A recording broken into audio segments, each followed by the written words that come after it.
Welcome back to Ellas. For episode 36, I'm so happy to introduce today's guest, Vanessa Trufin.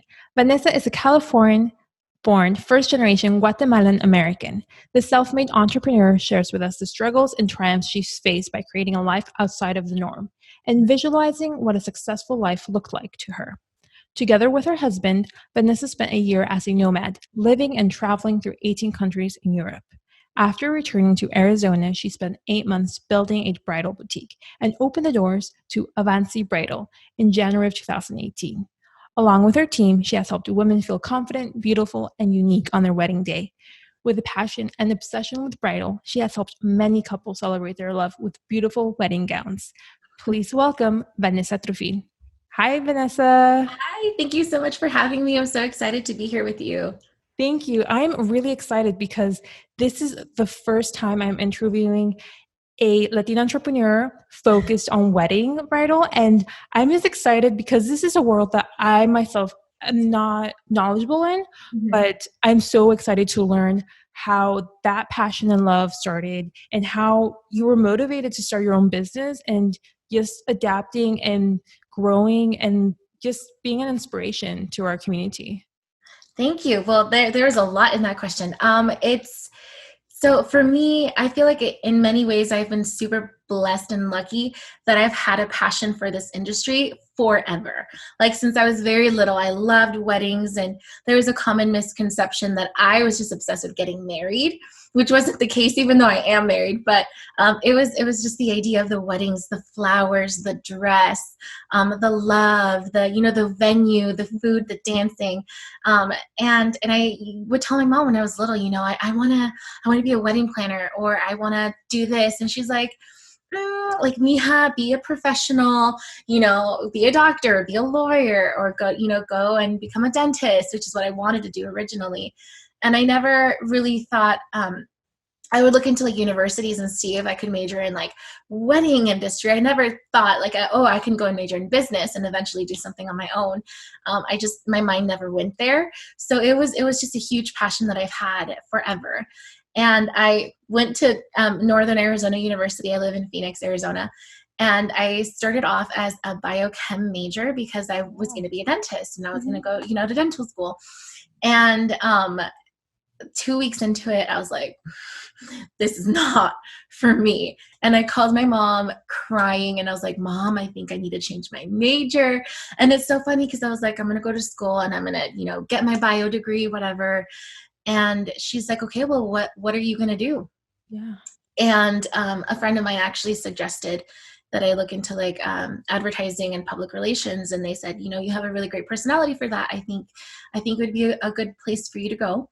And I did that, thinking that I wanted to work in advertising. And back when I was in school, my senior year, the last semester of my senior year, is when Instagram finally started. Mm-hmm. So everything that I know about social media and using that in a business wasn't something that I learned in school. So it was completely crazy. But after I graduated, I got a job in marketing. And then I was like, you know what? I'm missing some type of fulfillment in my life. So I contacted a wedding planner in the Phoenix area and I said, hey, I've had a passion. I'm sure you get emails like this a lot. Can I just intern with you? I have a job. I just want to intern and shadow you and kind of learn. And it was cool. I learned a lot from her, how to run a business, how not to run a business. I learned about the wedding industry. And I thought, you know what, maybe wedding planning isn't for me. And then, I kind of mentioned to you a little bit earlier, my husband and I traveled. So after we got married, we spent a year living abroad. So in order to save up for that, because that's just not cheap, I got a job. I was working 3 jobs. So I had my full-time job in marketing, and then I got a job working part-time at David's Bridal. And then I got another part-time working for a wedding videographer, one of the best in Arizona. And I was working with them on weekends at weddings. So I was like, you know what? I love it. I'm surrounded by all this love and all this joy. And I realized that's what was missing. I'm like, okay, I do love the wedding industry. While I was working at this big corporate bridal store, I realized a couple of things. I loved working with brides. I connected very well with them. I had an eye. I'm like, you know what? I think you look great in this dress. And sharing that moment with them and being part of such a unique and special time in their life. Like I'm part of this secret, everybody at the wedding, they're like, oh my God, I wonder what she's going to wear, what she's going to look like. And I love being part of that secret. I'm like, well, I know what she's going to look like. And I know the dress that she got. So I, was having a conversation with my husband, Dennis, and he's like, well, do you think that this is something that you'd want to do? And I was like, oh my gosh, I never, ever imagined having like a retail store or, working with the brides directly selling dresses for myself. So that was kind of terrifying. After we traveled and got back, I kind of dove into it. And I don't have a business degree, so it was a lot of Googling and trying to call people to see if they'd be willing to mentor me. And after a couple of months, I was able to open my doors, and I was terrified and excited. And it's been, I think, almost 3 years since then. Wow. That's a really impressive, journey. But you just shared so much with us right now. And I know, I'm sorry. No, I love that. And I love that because I love those long answers where we can unpack and like dissect and go deeper. Right? Yeah. So since a young age, can you describe for us who you are as a person? Because from what you were telling me, you're not afraid to take chances, to take risk, to go after what brings you joy and happiness. Because a lot of people, I feel like, being afraid of not risking a good salary, a job position, or the respect that a certain career gives you, they don't go after what they love. So can you describe who you are behind that veil of the veil behind of the successful businesswoman? So that's a great question. I grew up obviously being told, you have to go to school, you have to become a professional, you're going to get what you want in life if you work for it. And I was always being told this, and I was like, okay, well, I have to be successful when I grow up, and I want to be successful. And many times I would kind of live in this, ¿qué va a decir la gente? Like, what are people going to say if I do this? Or what are my friends going to think if I do that? Or if I have this passion and I want to pursue it? And I think around my senior year of college, I thought to myself, I want to be successful. And then I thought to myself, well, what does that look like? And something that I like to ask a lot of people when I meet them and my friends and my family members is, what does success look like to you? Because your version of success is going to be completely different than my version of success. Some people want to get married and have kids and to just, involve themselves in that family. And some people want to have those businesses and be entrepreneurs. And some people are like, you know what? I just want to work, do my career, and then have my life separate. So kind of figuring out what my version of success was I think the starting point to figure out who I am. And then another thing I like to ask people is, if you could be doing anything in your life right now, what would you be doing? If you could be, if you could have any job you wanted, what would it be? And sometimes it's really fun kind of looking at their faces as they're like, well, you know what? I've never thought about that, or, I've never admitted it, but I would be doing this, or I would be doing that. And I thought to myself, like I was told this a lot, not just by family, but just people in general, like, you can't have it all. And I'm the kind of person, I'm like, don't tell me that, because now I want it all. Yeah. Like, who says that I can't? If I commit myself and work really hard, who says that I can't have it all? And one of those things that I'm like, you know what, I have this one life, and I know that I can make a difference. And if I work really hard and I achieve it, holy cow, I achieved my dream and I achieved my goals. And if I didn't, I'm never, ever going to live in that, what if, I could be doing whatever I wanted to be doing. Because I'm trying to get to, if I could be doing anything in my life, I'm working towards that, and every decision that I make, both as a professional and as an individual, I'm like, is that going to lead me closer to, my own version of happiness and success? And those two actually correlate really well together for me, happiness and success. Like, if I'm happy, I'm successful because I'm doing what I love. I'm surrounded by people that I love.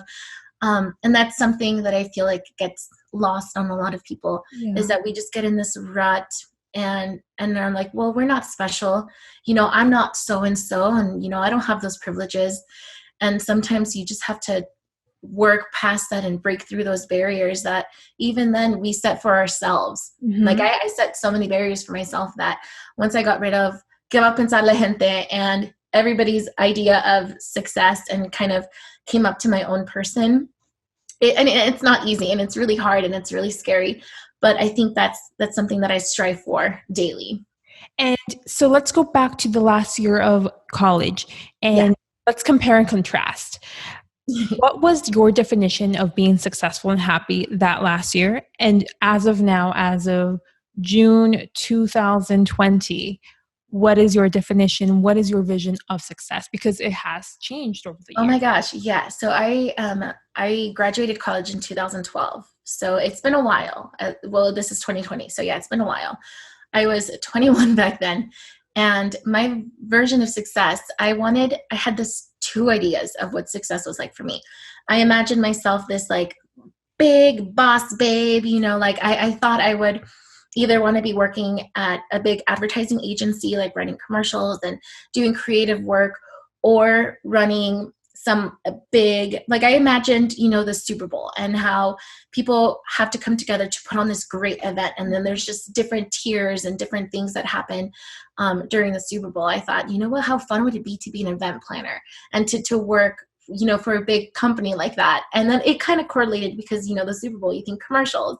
Well, at least for me, I majored in advertising. So people think football and beer, I think commercials. So I always kind of visualized, this big event planning or doing some type of big career in advertising. And I loved the idea of travel. And I knew that I live in Phoenix now, but I'm from California. And I thought, I'm not a desert girl. I love Phoenix, but I'm not a desert girl. And I thought I would want to live somewhere else. And I realized that slowly my visions started changing of the kind of life that I wanted to live. So I met my husband just a couple of months after graduating, and one of the first things I told him was, if you want to stay in Arizona forever and this is the kind of life that you want to have, maybe you're not going to work out. And then I realized that slowly I'm like, well, I kind of want to travel and I kind of want to experience new things. And after we got married, it was one of the first things we did. Our first anniversary, we celebrated it in Italy and then spent about a year living in Europe. So now that vision of success, it involves travel again. But it's interesting because I feel like it changes so constantly. Like I love having my brick and mortar retail store, and I love meeting the women that come into my store and helping them feel beautiful. And now it's kind of shifting a little into more, I want to talk directly to these women, because I don't know if you're married or if you've like been through the process or anything, but it's a very vulnerable time for a woman. I imagine so. Yeah. All the eyes are on you, and sometimes some people can do really well in situations like that. Some people don't. And there are just so many different topics that I want to address. So my vision of success now is kind of becoming a voice and sharing some of those things that maybe aren't so glamorous about the wedding industry, like the insecurities that we deal with. Maybe talking to some of the brides and the mother of the brides and the sisters and the friends that accompany these brides to the appointments, and kind of letting them know it's not easy to stand in front of these people in a dress as they pick apart, like, oh, you know what, mijita, like, si fueras más flaquita te mirarías más bonita. And I'm like, oh my God, don't tell your daughter that. Like, if you were skinnier, you'd look better in that dress. That breaks my heart. And I'm like, that's not easy for her to hear in front of, all the friends and family. And it's not just things like that, but there are topics that I want to start addressing and kind of sharing and educating my brides and, the loved ones that are experiencing these things with them too. That's amazing. And, I love that this like growth and evolution that you've shared with us of like success and who you are as a businesswoman and as a woman, right? Mm-hmm. So you have said that you love traveling and, discovering new cultures.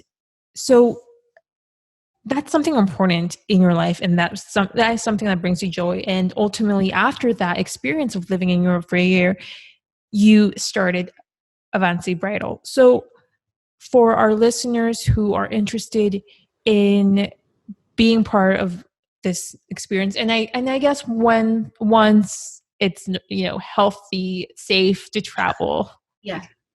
it's all up in the air now, but can you recommend, you know, what you did? You know, you had 2 jobs, but what were you doing in order to take that dream into a reality? How were you, you know, budgeting or managing your money and managing your both jobs in order to like get that?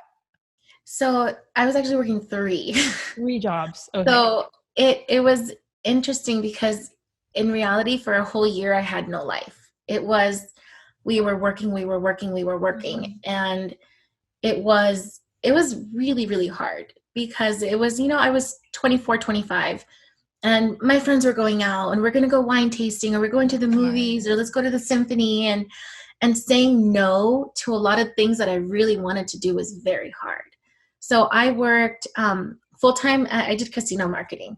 So it was sometimes, you know, 10 to 6 or 9 to 5. And depending if we had like big promotions happening, it would be, you know, 3 p.m. to 9 p.m. or 10 p.m. So I did that. And then, so after work, I would go and work at, you know, this bridal store that I mentioned. So I would work there until like 9 or 10, and then I would do it again the next day.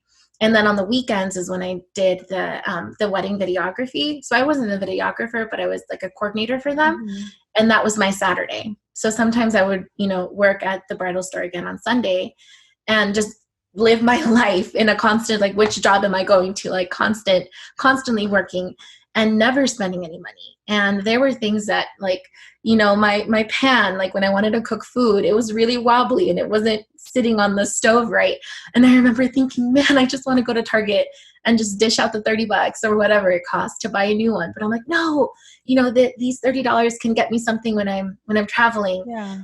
And I'm a huge, you know, Harry Potter nerd, and a couple of my Oh my friends. God, me too. Sorry. Are you? Yes. Okay.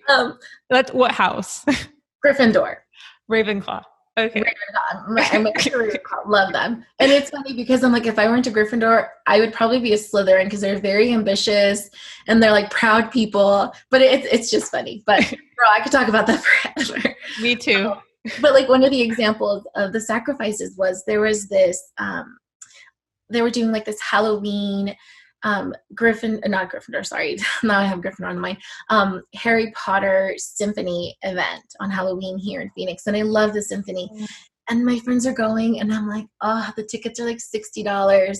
And I wouldn't be going by myself. My husband would be going too. So then we both have to be paying for that. And they want to go to dinner. So we'd have to go and get dinner. And like, you know, I want to, you know, a drink. So I'd get a drink. And I thought, I can't go. So the next year, I remember I wrote a note to myself, and I made a calendar reminder that next Halloween it would pop up, so I would read it. And I was in Athens, like the plane landed in Greece, and I was like, you know what? It was kind of worth it. Yeah. Not going, and it still hurt. Like all my friends were out having fun and having these drinks and going to the symphony, and it's Harry Potter themed. Come on, but I was in Greece, and then we went to London and we did the tour, the Harry Potter tour, like the making of Harry Potter tour, like the very first day in London. I'm such a nerd. That's what I did. Like I didn't go see Big Ben or the Eye. It literally, I went to that and I was like, I sacrificed this so that I can experience that. And I'm going to tell you, it's not easy. And people don't remember and don't know the hard work that you do. Mm-hmm. They're just going to see oh my God, look, she posted a picture of her, you know, here, or now she's there. And I can't tell you how many messages I got from friends and acquaintances saying, wow, you're so lucky. I'm so jealous. And I'm like, nobody was telling me that I was so lucky when I was on week 3 of 0 days off. And like, I would see my husband, and I'm like, okay, I'm going to bed. And he'd be like, well, I'm still working. And no one was like, wow, I'm so jealous of that. I'm so jealous that you're exhausted. You know, I'm so jealous that you have like 3 pairs of leggings and now your shoes have holes in them. But it's hard. I try to comment on that afterwards, because I didn't realize I wasn't sharing those hardships too. Like, it was when I was in Europe, I was sharing these great adventures that I was on. And I had to start opening up and telling people, like, yeah, I did it, but this is how. Like, I didn't go to Starbucks once a week, twice a week, whatever, to get my drinks. It was all into the savings account to try to make that happen. Yeah, I feel like a lot of people don't understand that, this happy success and like travel, people had to overcome many, struggles or challenges to obtain that. Oh my God, yeah. Never be jealous of the shoes that person is wearing, because, it's not only, the ups, it's a lot of downs. Yeah. Oh yeah. And one thing that I have to remind myself too, even as a business owner now, because sometimes it's hard not to compare my success to somebody else's in the same industry. And I have to remember, like, okay, I'm in year 3 and they might be in year 15. So they've been doing this for a while.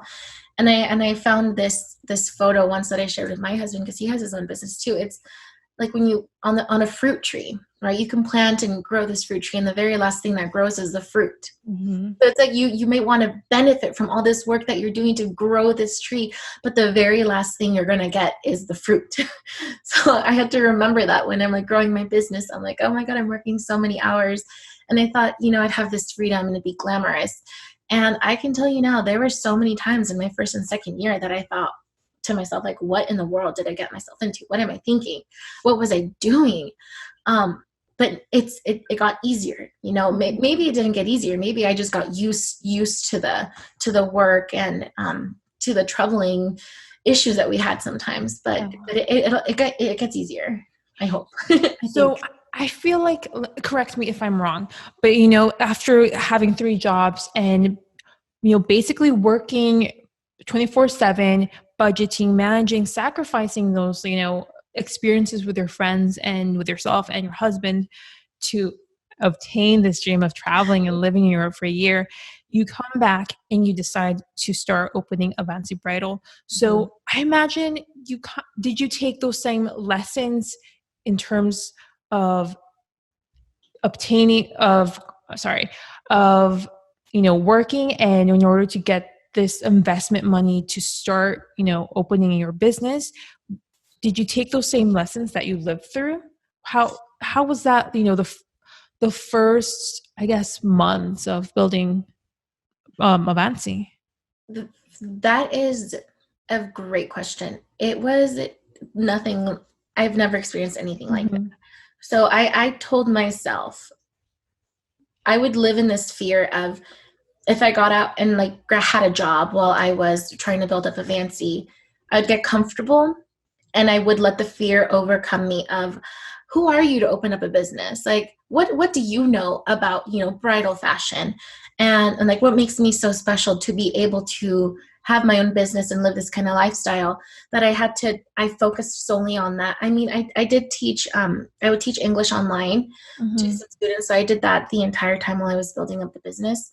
But it was still a lot of saving up. And while I want to say there was a lot of discipline in it, there really wasn't. I was building this business in my pajamas, like on my couch. It wasn't this, glamorous life. I wasn't sitting in this like beautiful office doing it. Like, I was in my pajamas, like with my hair up in a bun, like trying to do research and look on Pinterest and Google to figure out what I would do. And it was a lot of research that I did, and reaching out to people and sending emails. And I slowly kind of started piecing the pieces together of what I needed to do.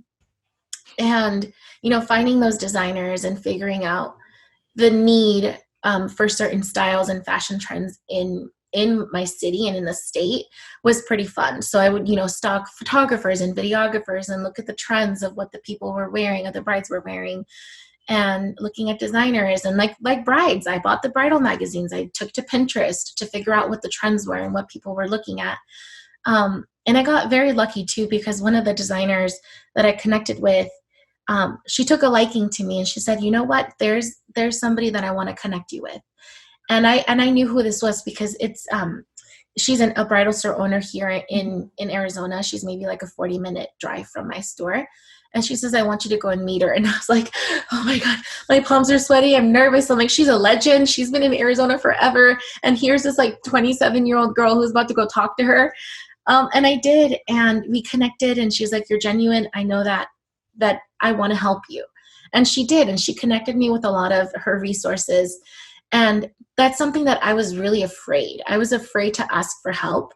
I didn't want to, I thought that by asking for help, it would make me seem like I'm weak or that I'm not prepared enough to do this. And I realized that no, it's not. It just means that I have somebody else backing me up. And it's brave of me to go and ask for help when I need it.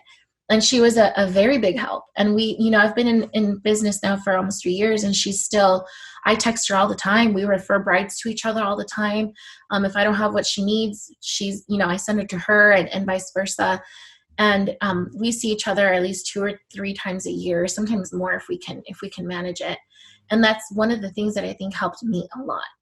And while I took her advice, there were some things that I was like, you know what, I think I'm going to try to do it a little differently, just to see if it works for my aesthetics and for my brides and for my business. And a lot of the things that she told me, she was right. And I had to make certain mistakes to realize that, okay, I'm not going to take that advice with a grain of salt next time. I'm actually going to take your word for it. But yeah, I think I answered your question. Yes, you definitely did. And let's go step by step. So for our Latinas who are interested specifically in opening up a business, a brick and mortar, and we can later on go for the bridal sector, what did you do in order to save up this money to open, I guess, the brick and mortar, and then start working alongside these bridal designers? So, because I'm very ignorant in this area. I guess the bridal designers go and you rent the space and whatever. So we had some money saved up from when we saved up to travel. And at this point we saved up for 1.5 years to pay for our wedding. And then when we were married, we were working 3 jobs, both of us were. And then we saved up enough to travel. And then the same, we didn't use all of it up when we were traveling. We had money set aside because, like I told you, I was working at the bridal boutique. And I thought, I still really want to do that. So we kept some money aside and then realized that wasn't going to be enough. So we did have to go out and get a business loan to do that. And one of the things that I think really helps me with my business is that my husband works in finance. That's his whole life, is talking about financing and budgeting and investing. And he handles the majority of the financing for my business. So even now with, everything that happened with COVID and we had to close our business down, we were okay because we had money saved up. Yes. As an emergency. I mean, little did we know it was going to be, shutting down for over a month, but that helped a lot. So if somebody's listening now and they're looking to start a business, or they're thinking about it and toying with it and wanting info on it, the biggest advice I can give you is really, really think about it and do your research, because while it can be glamorous and it's just exhilarating to run your own business and make something for yourself, it takes a lot of work. And I say a lot of work, girl, there are sweat, there's tears, there's a lot of tears, there's stress and more tears and stress eating. And it's going to take a lot of dedication and a lot of time and a lot of support from a lot of the people around you. But do your research, make those calls, ask for help. That's something that I wish I would have done earlier, is asking for help, looking for mentors. If you're, in California, for example, which can be kind of saturated with lots of different businesses, call a store from across the country and say, hey, I'm not going to be direct competition with you. I'm not a threat. I'm just curious to know if you're willing to just answer a couple of questions for me. And don't be discouraged if they don't reach back to you or they can't, because it takes a lot of time. And sometimes people want to withhold that information. And that's one thing that really surprised me with that mentor that I had here in Arizona, is that she was so willing to give it all to me. And that made all the difference in my success. Yes. So I know I've actually received a couple of emails from people across the country that are doing the same. And I'm like, yes, let's set a time. Let's talk about it. Email me everything. I'll send you everything. And I just kind of word vomit with them. I'm like, I'm giving you all the info that I can because I know that it's going to make a difference. So definitely asking for those resources. You don't have to do it alone. Like I did not build my business on my own. And I had a lot of help from a lot of people. And that goes a long way. Let's see what else I can say. Be very strategic with your money too, because it's sometimes, the location that I wanted originally, it would have been far too much money for me to even be able to make the monthly rent, that I thought, okay, maybe let's look at, some different areas just to see if that'll help. And I feel like doing that helped me, because then I get to keep a little bit more money and invest it more into the designers that I carry. So I'm not dishing out so much a month. And then when it came to working with those specific designers, I actually have to purchase every single dress. Okay. I think that was one of the questions. Yeah, that was the question. Yeah. Yeah. So we have agreements with our designers. So the majority of them release 2 lines a year. So they have, the winter and spring, and then they have the, fall or summer. And then we have to buy designs from each one because the trends change constantly. And that makes it hard. So we have to be very strategic with our money because we are constantly buying. Like I think I buy around 80 dresses twice a year. So 80, I just completed our 80 selection in March and April for the dresses coming in for fall and winter. And that's a lot of work. So if somebody's listening and wants to open up a bridal boutique, be very considerate and very stingy on which designers and how many designers you carry. The more you carry, the more money that you're going to have to spend to bring in those dresses. And I can tell you it's changed so much from when I opened to now. I have a better understanding of who my bride is, a better understanding of the fashion and the trends in my area. And even my brides here in Phoenix are so different than my mentors, 40 minutes away. We have completely different brides too. I love that you said that, being the knowledgeable business owner that you are, and really researching and knowing who your client is, who that bride is, simply from the city, from the area, and from the state. Like our listeners who are from maybe Florida or Alaska, like they can take this and say, oh, okay, I have to go very specific, very like zooming in who your client is. You shared with us, you were, researching this, but what were those, maybe bumps along the road did it take you a while to learn who your bride is, or how was that journey of really knowing who she is now?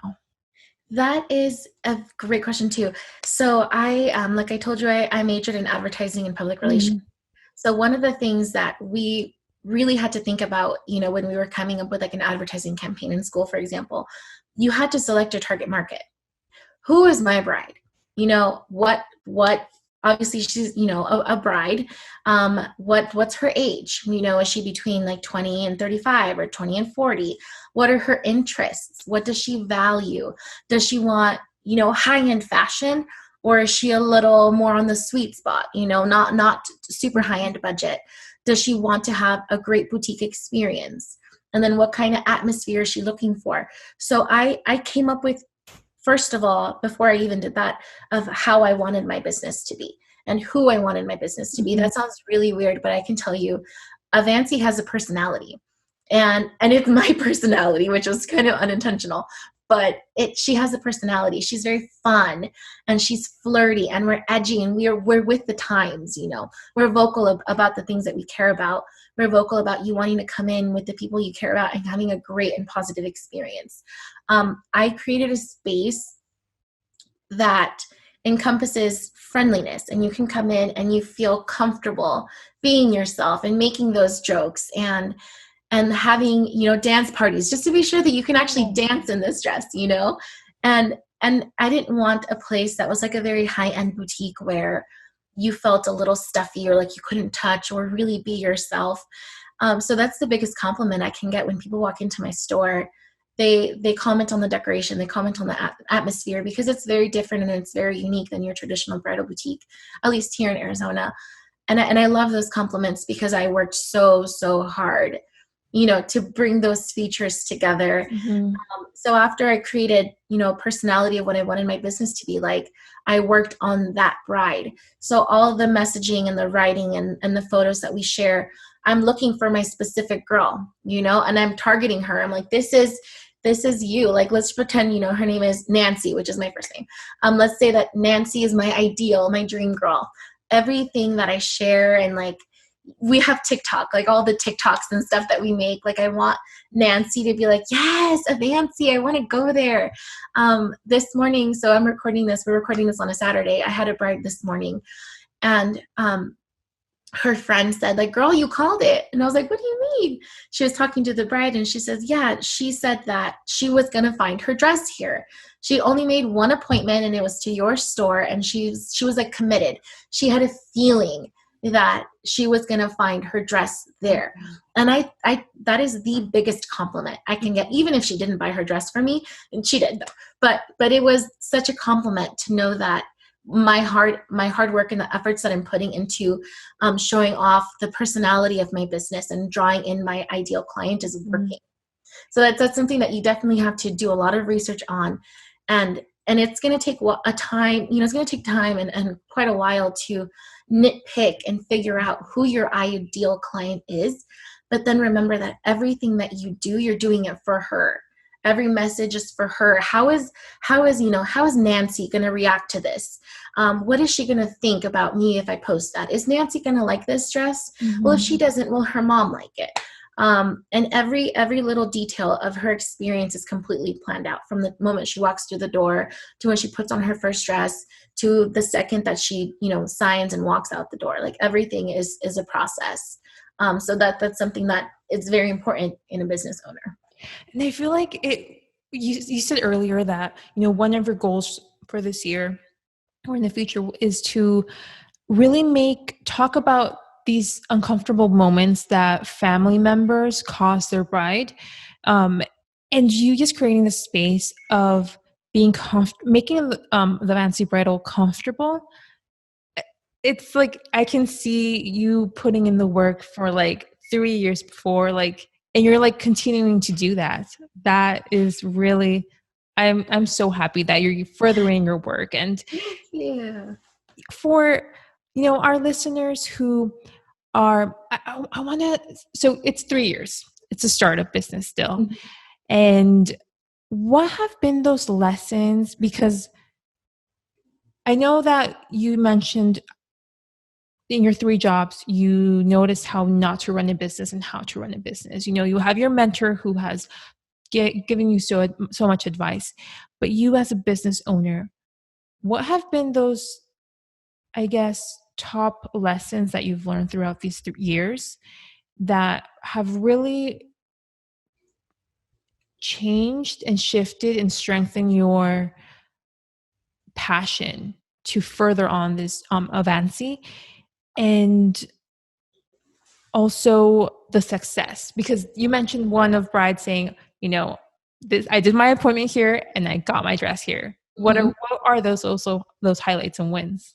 So I realized throughout, the first and the second year, they were very hard.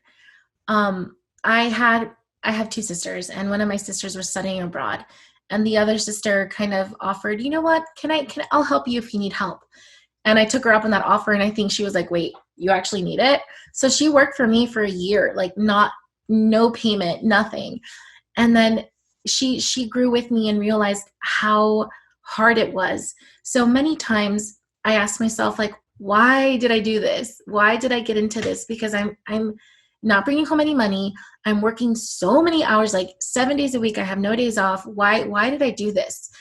And then I'll have a bride come in, and I had one in particular that literally made me bawl my eyes out in a positive way. Oh. She's a curvier girl, and she put on her dress, and oh my God, she looked at herself in the mirror and she started crying immediately.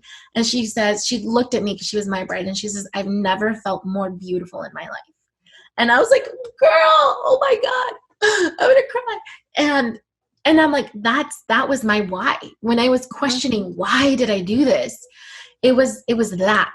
And I think shifting that mentality to myself as the why changed everything for me. Like, I'm doing this to help these women to be part of, mostly as a selfish reason, because I love the wedding industry, that I want to be surrounded by that love and that happiness and that confidence. And like, that was my why, is I want to provide happiness and love. And really knowing that as a business owner and as a Latina, even in your everyday, like, relationships and your careers, like, why am I with this person? Do they make me a better person? Do they bring me happiness? Can I change their life? Can we build a better life together and leave a better legacy for the kids? Why am I in this career? Am I helping people? Am I doing good? Am I getting fulfillment for myself? That made all the difference in my personal goals, my business goals, that knowing your why, knowing your purpose of, I'm doing this because it brings me joy and because I'm providing joy.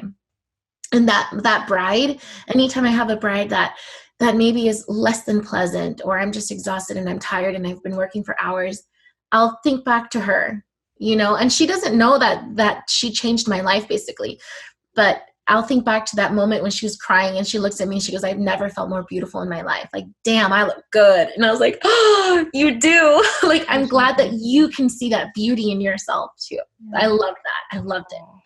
And, looking through your Instagram, I love that it's so size inclusive, but it's not like pushing it. Like, you can differentiate how the type of message, it's like this brand is trying too hard.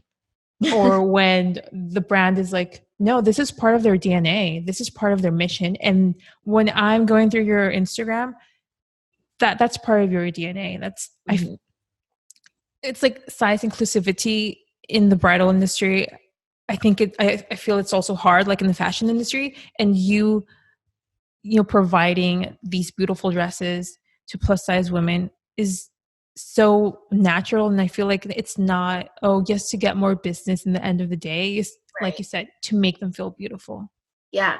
That's one of the things that was super, super, super important to me, is to showcase, like, I am not a size 6 to whatever, I like to play dress up in my own dresses too. So I can't try on a super tiny gown. I want to, if there's, I have no brides in the store, I want to try it on and feel pretty. And I want to be able to fit into them too. And I don't want to have a bride come in. They would break my heart if she came in and I'm like, I have nothing for you to try on. It would break my heart, because I know that I am going completely against my own motto of making her feel amazing and having a great experience at my store. So I've tried to, usually when I have styled shoots or photo shoots in my own store, I just turn to my Instagram or my Facebook and I say, who of my friends wants to come in? I want to show all types of women, because there's not one specific woman that's right. A bride can be 4'9" or 6'1". She can weigh 120 pounds, or she can weigh 250. Like, you're a bride. You're in love and you're about to share that commitment with somebody. You're a bride in my eyes. And sometimes I'll have, even women that come in and they're like, well, this is my second wedding. I'm in my 40s and I don't think it's my time. And I'm like, you're a bride. I'm like, of course you're a bride. You can wear whatever you want. There are no rules. And if someone tells you that there's a rule because you're 40, you can't wear white, or you can't wear that pretty little strapless dress that would look amazing on you, send them to me. I'll give them a talking to. I'm like, there are no rules. And once I establish that and to make them feel comfortable, they're like, you're right. I was in my own head. Like I told you, we set limitations on ourselves of what we can and cannot do. And I hate that, because I do that to myself too. And then I'm like, Vanessa, you made this up. You're telling yourself that, and I can tell you the amount of times I've scared my own mom. Like when I told her that my husband and I bought the plane tickets to move to Italy, she started crying, and my tío was like, it's okay, Gloria, she's going to be fine. I purposely told her when she was like in California for Christmas so that I wouldn't have to see her crying in person. But I was like, Mama, it's going to be fine. Like, I'm going to be okay. It's going to be fine to do this. And I've tested the waters again when I'm like, hey, I'm not getting a job in marketing again. I'm going to do my own business. And she's like, Mija, like, are you sure? Are you sure? And I'm like, yes. I have to get out of my own head and live outside of the fear to know that I can if I work hard enough, if I want it bad enough. to accomplish it. Yes. Sorry, kind of strayed a little there. No, I love it. And, I love that even though, you say your mom was like scared of you moving to Italy and you opening your business, I feel like from her giving you her support of changing your careers, and I'm hearing that you've had this support in your family, in your life, from your mom to your husband to this mentor. And like you said, it wasn't only you who built this business. It's all these people who have been in your life, who have, supported you and just motivated you to not quit and just take those mental barriers off your mind. And let's go deeper on what have those, biggest business struggles that you face in these 3 years. And also, how is it managing a team? And I've gone to your website. I love that your team is all women, and Yeah. it's so diverse too. It's it comes full circle, and I love that. So please share with us. So the biggest struggles, when you work at a corporate job, you have this level of management, and if you don't understand something and you're not sure how to accomplish it, you go to your boss and they go to their boss, and there's always somebody that's going to have an answer for you on how to deal with a certain situation. Some of the hardest parts about being a business owner is that I'm that person that I have to go to now. Like if I don't know how to do something, I can't pick up the phone and call my boss. I have to figure out, okay, well, how do I handle this? And I have to realize that it's not an impulse reaction too. So I have to really think about it, and not just because it's the first idea that comes to my mind doesn't mean it's the best idea. And that's something that I, learned in school when we were creating ads. Like just because you love that idea doesn't mean that it's going to be the best one. So that was a challenge, especially, now with everything that happened with COVID and closing our stores, and we had to completely change the way that we ran our business. And that was something that I had to figure out how to do. Like I asked my husband for his advice. I asked my mentor what she was doing. And then I'm part of a Facebook group with bridal store owners across the country. And it was so helpful to see what other people were doing too. But yeah, ultimately when you're, a business owner, those come down to you. Mm-hmm. And there's no train of, management that you can ask for assistance and for help. That was really hard.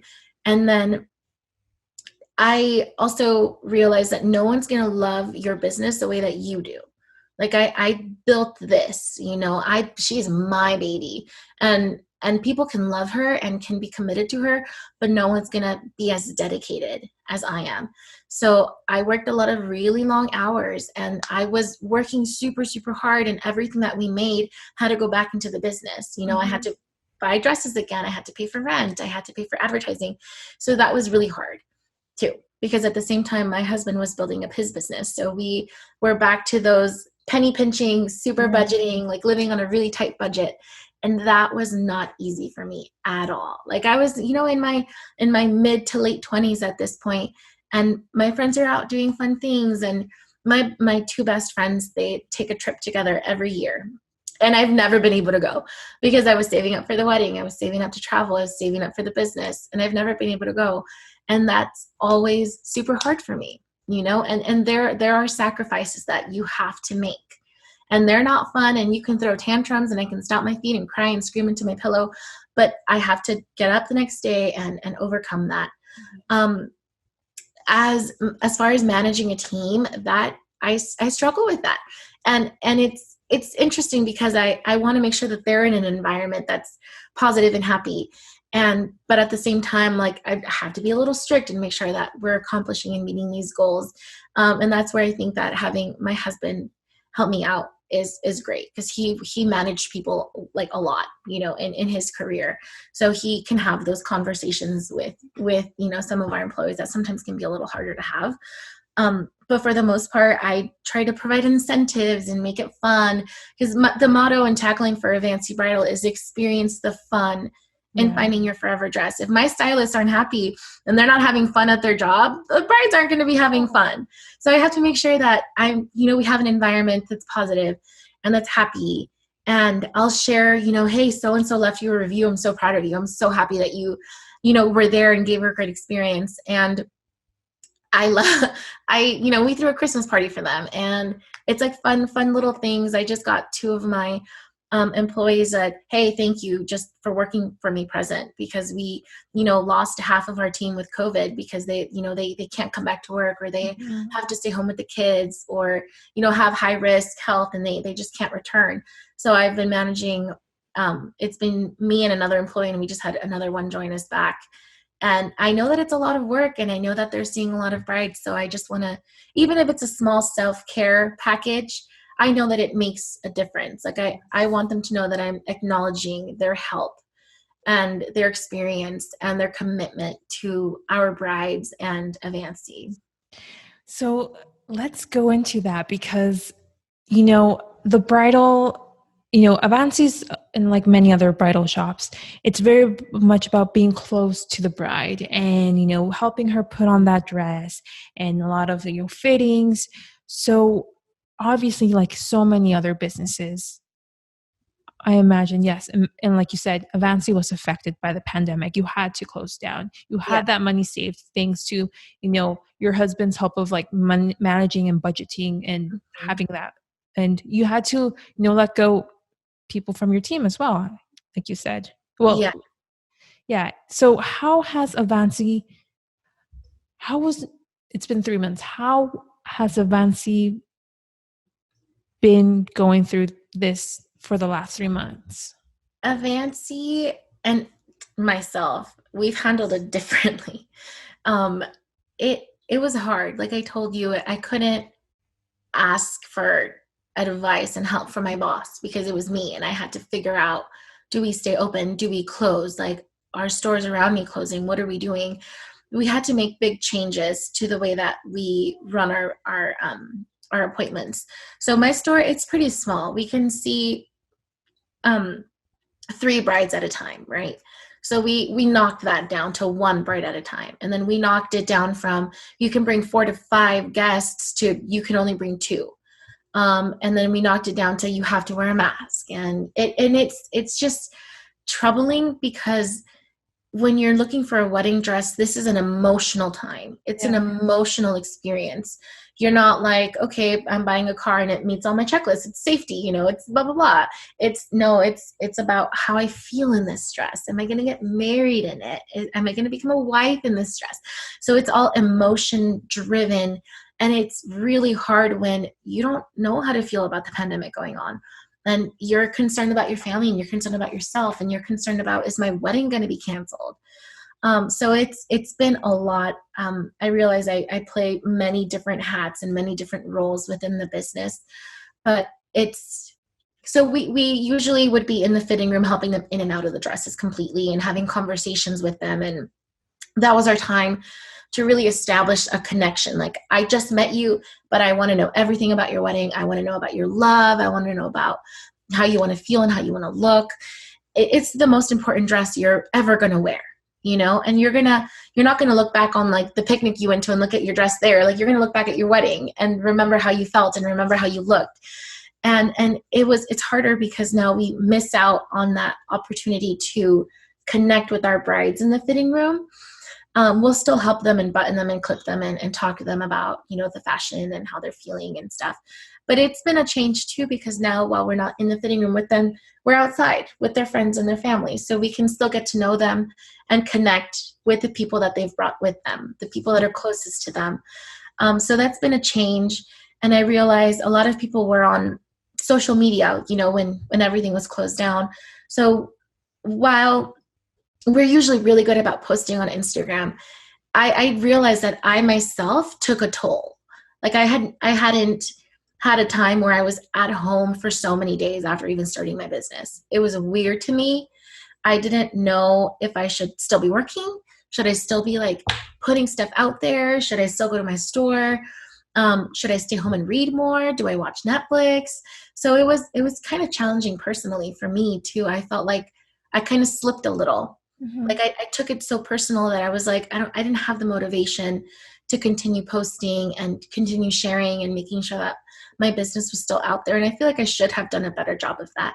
And I'm trying to be a little easier on myself, just because it was a pandemic, I had to close my business, and I did see kind of that fluctuation when we first opened, that we didn't have a lot of, a big rush like I was expecting. And I was like, well, I posted twice, 2 or 3 times. I should have done more, but I picked up again, and like seeing my brides kind of like brought that energy back in.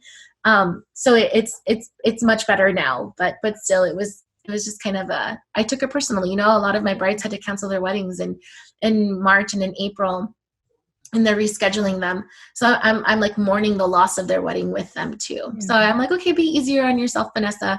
But it was a roller coaster of emotions and actions. And I think we're doing the best that we can. And how are you taking care of yourself? Because, we focus on the business side, but you, as in your emotions, obviously your business affects you emotionally and mentally. Oh, yeah. So how have you been taking care of yourself? I did, like I told you, I kind of took a step to myself. Yeah. And I wasn't always committed to or super focused on the business. Like I was still answering emails and phone calls.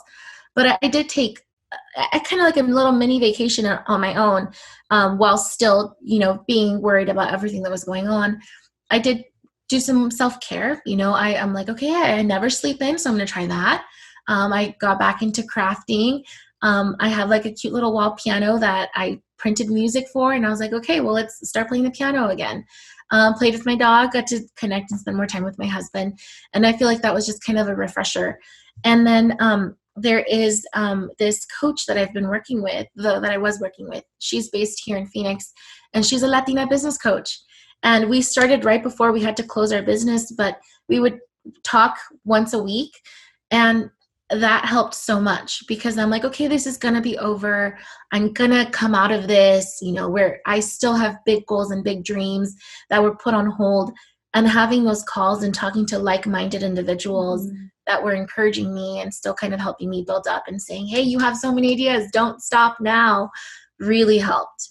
Yeah, it really helped. She actually connected me with someone. We did a TV interview during the pandemic, talking about, weddings. And that was pretty cool too, because I was like, okay, I'm still relevant. Yeah. Even though I don't feel like I am, I was still pretty relevant. And I think it was pretty cool, even more as a reassurance to my brides, to say, hey, I got my dress from her. She's still out there, so I can send my cousin, to her, or my sister to her in a couple of months or a year or so. So that's kind of what we were doing too, trying to stay relevant. Oh, that's great to hear. And I totally understand what you're saying. It's staying relevant during a pandemic is hard. No one has experience being in a pandemic, so our reactions are very different, and the definition of being productive has changed. And I imagine you as a business owner, it was like the toll of it, how to manage it, how to stay relevant, but also taking care of yourself and your emotions and what you're going through. And oh my gosh, yeah, it must have been a whirlwind.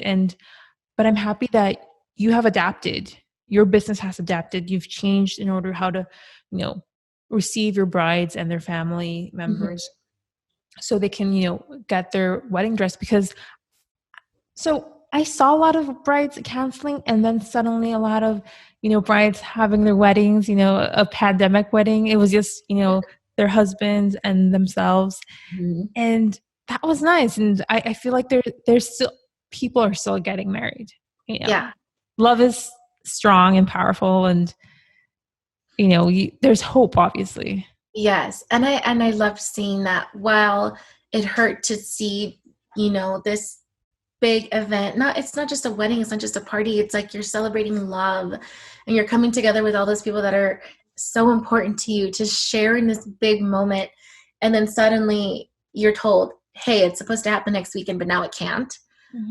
It was still good to see some of my brides just saying, okay, it wasn't in the books, but we're gonna, go to Sedona and have our 2 parents and my sister and his brother, and we're gonna get married anyway. And if we want to have the big wedding, we can, when we're able to. So we had a lot of brides do that, which was good, because then I'm like, okay, you're still celebrating love. Then you're filling my news feed with happiness, and then you're still getting to wear your dress, that you visualized yourself. And it doesn't matter if you're getting married, at this beautiful hotel in front of 200 guests, or you're getting married on the cliffside in Sedona. Like, you're still getting married. You're still going to be with that person that you love. And that's one of the things that I've been trying to share with our brides. And And I know that it's crazy because I'm like, I'm just, it's just Vanessa. I'm not anybody important or big or crazy. But when I get those messages out there, I don't know who's hearing them. I have no idea the kind of impact that I'm making until I hear, I'll have one bride or two message me and say, I needed to hear that today. Thank you. And I'm like, cool, cool. I got my message across and it was well received. And even if it was just one person that I impacted one person. And that makes me so happy. So I'll share those thoughts. And sometimes, like I said, we can get so hung up on certain aspects and issues, and then hearing it from a different perspective kind of can help you broaden your mind and change the look and the feel of certain things, especially right now.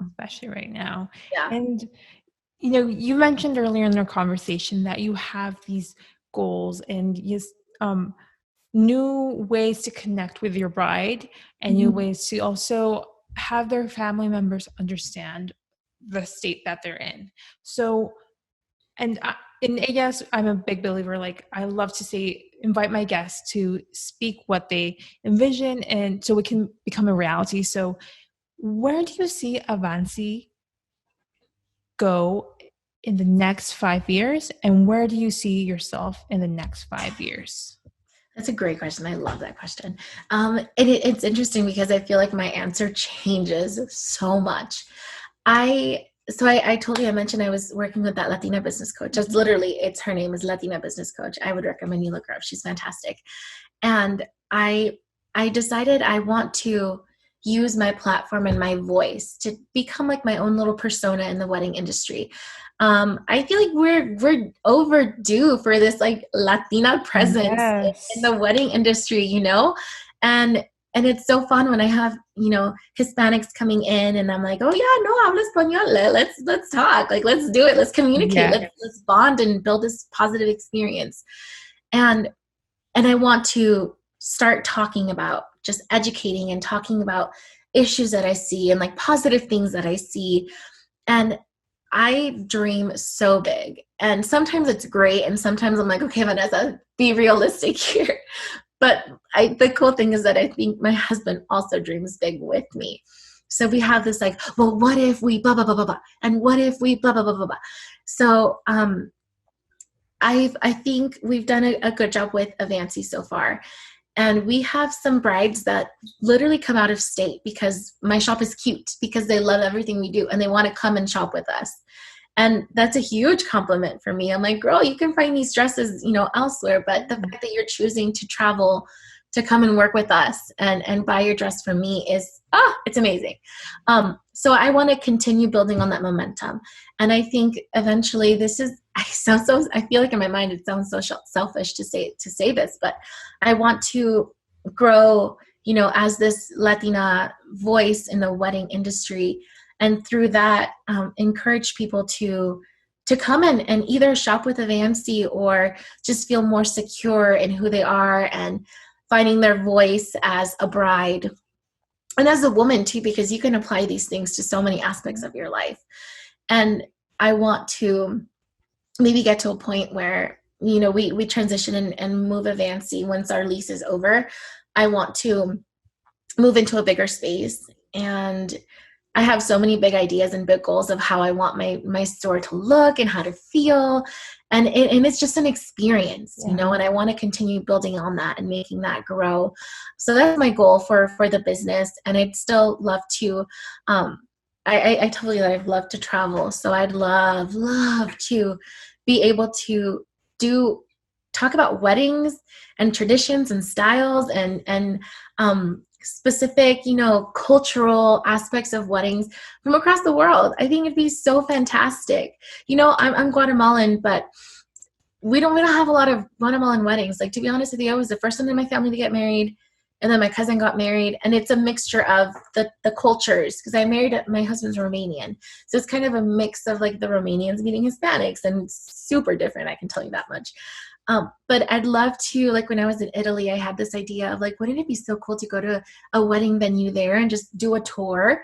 And I'd love to that's what I wanted to start doing here in Arizona, is doing interviews like in person with the different vendors, a florist, a baker, go to different wedding venues. And then the pandemic happened and we couldn't leave our houses. So I'd love to do that and then expand a little globally so that I get the chance to travel and to educate, brides from across the world and from across wherever to see, how weddings happen in Mexico or in Italy or in Portugal or gosh, who knows where, who knows where it's going to take me. So that's my big, I told you, I asked people, if you could be doing anything, what would you do? That's my, oh my God, I'd be doing that. Wow. I'd be traveling and talking about weddings, two of my favorite things. That's now that I feel like that will even bring more knowledge to the Avancy Bridal because she'll be like, I want to get married in Italy or in Guatemala. And, Vanessa is the expert, she goes and travels. It's like furthering your message and your mission of just making your bride feel comfortable at her biggest day and most important day, one of the most important days of their lives. Yeah. And what I left out is once we, do travel and stuff, I kind of wanted to start that with Arizona, is connecting those brides with those vendors. So if I met with a florist here in Arizona, I want to help other people who are brave and bold that are doing it on their own and want to be entrepreneurs and expose them to all of the brides that are looking for them, because that you might not know the vendor that's perfect and it's going to encompass everything that you want. And I want to be that person to connect them and bring them together, to help those business owners that just want to get their message out there. Because sometimes maybe I have the bride that didn't know you existed and I'm bringing you two together. And I'd love to do that. And I'd love to educate and to continue talking about the weddings and building women up and bringing up their confidence. And not only that, but just being a positive Latina role model. Yes. We have them, but we need more of them. We need so many more of them. And we're finding our voice now. And we're like, ooh, girl, I'm fierce. I'm coming through. Watch me. And it's such a positive thing. You never know who you're impacting. You never know who's watching and who's listening to the message that you have to say. And girl, make sure that it's positive because somebody out there is listening. Yes. And your words matter and make a difference. Beautiful, Vanessa. And I feel like this can be a great either, both YouTube channel and podcast. And knowing your husband, Dennis, who I have to thank, he made this conversation possible. Yes. He's a fellow podcaster. And I can totally see this happening and being big. And I would be one of your listeners because listening to your message and what you have to give to Latinas and to other brides, that's something we as a community have to further those voices and provide those platforms. So I'm excited to see this.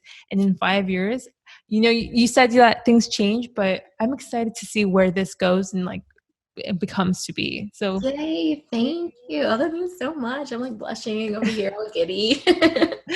And to close this amazing conversation that we've had, I like to ask my guests, if you have the opportunity to travel back, whatever age you were, and you had the opportunity to say something to little Vanessa, what would you say to her? Oh my God, that's such a great thing. First of all, maybe don't eat as much chocolate, mijita. Go to the gym once in a while. No, I'm just kidding. It would honestly be, ¿qué importa lo que diga la gente? Girl, make the choices in your life that are going to lead you to your own version of success. Like I told you, I majored in biology because my mom was like, oh, mijita, be a dentist. It'll be great. And I was like, yeah, that's a great idea, Mom. Let's do that. But if I had not been afraid to think big, if I had not been afraid to really find and figure out who I was without the fear of what are people going to think about me if I pursue that? What if I fail and someone sees that? Those what ifs, I feel like, not that I'm not far enough in my life. I feel like I'm very proud of my accomplishments. I really am. But who knows where I would be if I didn't let that fear of what if or what are people going to say hold me back from so many things that I could have done that would have made me happy. And that's probably what I would share. And I share that with my friends and my sisters and my family. Who cares what people are going to say about you? If that's what's going to make you happy and it's a positive thing that's going to impact people in a great way, do it. I'll support you. I'll help you. I'll hold your hand. And I think that's probably the biggest thing I would tell myself is that, yeah, your crazy dreams, they're crazy, but girl, do it. It's fine. It's okay to have them. You can have it all. You can try hard at least. Yes. And I think your life has definitely, shown us this. And, our conversation has definitely, it's not all color de rosa, there's struggles, and you have gone through those struggles, but look where you've been, and even though you've been going through struggles for these past 3 months, I know from just talking with you that you'll overcome them and you'll even accomplish even bigger things moving forward. Thank you. So thank you, Vanessa. For our listeners who want to follow you, to follow Avancy or ask any questions, maybe they want to open their bridal shop, where can they reach you? So Avancy, honestly, I'm always on our Instagram account. So it's Avancy Bridal, Avancy. It's like Nancy. It's my first name. It's a combination of Vanessa and Nancy, Avancy. And that's our that's the business Instagram.